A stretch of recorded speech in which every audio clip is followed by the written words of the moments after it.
Знову жахи екології. Кривий Ріг з населенням 640 тисяч за рівнем забруднення на першому місці по Україні. Численна промисловість щороку викидає в атмосферу понад 350 тисяч тонн шкідливих речовин.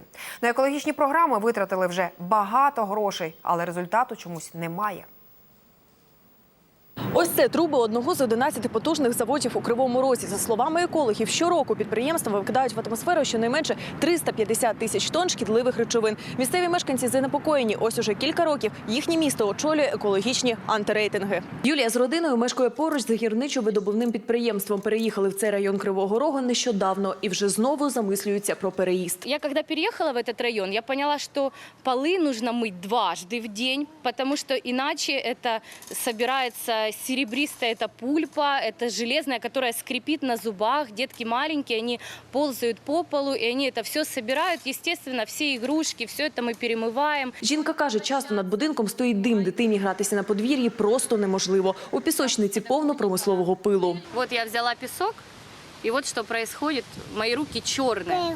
Моментально черные руки. Если ребенок опускает сюда руки, все, это сразу мы купаем их просто. Мы заносим в дом и сразу мыть. И черная вода течет. И вы понимаете, такая пыль, которая... Она даже, ее невозможно с ванной смыть. Більшості підприємствам у Кривому Розі вже понад півстоліття. І саме стільки, кажуть фахівці, місто страждає від забруднень. Нині за програмою збереження екології тут щогодинно відстежують якість повітря. От пост номер 3 – це у нас Дніпровське шосе. Ось концентрація діоксиду азоту. Тобто вони всі працюють нижче допустимих концентрацій на теперішній. От час назад на 12-ту годину було перевищення. 45 мільйонів гривень – це цьогорічні планові надходження від сплати підприємствами екологічного податку. Гроші надходять до спеціального міського фонду охорони навколишнього середовища. Звідти розподіляються за потребами. На природоохоронні заходи – це в першу чергу на будівництво каналізаційних колекторів, на заходи щодо питань сувів і вивчення досліджень сувів, порожнин і небезпечних явищ. Найбільший забруднювач у місті – промисловий гігант ArcelorMittal. 80% викидів шкідливих речовин саме від нього. Тут намагаються мінімізувати шкоду. Торік витратили на екологію понад 472 мільйони гривень. Для исключения выброса в окружающую среду используется целый комплекс.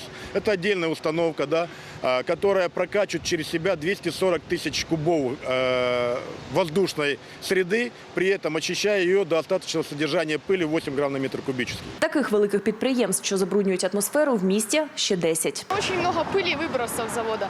По сравнению с другими городами. То есть на лавочку вы просто так не сядете. Торік Державна екологічна інспекція провела низку перевірок на 5 основних промислових підприємствах Кривого Рогу. Скрізь зафіксували порушення норм. Хоч і платять екологічний податок та вкладають в очисне обладнання, однак підприємства настільки застарілі, що зробити їх екологічно безпечними фактично неможливо. Їх треба або закривати, або робити повну реконструкцію. Але це вже питання державної екологічної політики. Христина Венгеляускайте, Ольга Ніколайчик, Денис Сінегін. Факти ICTV.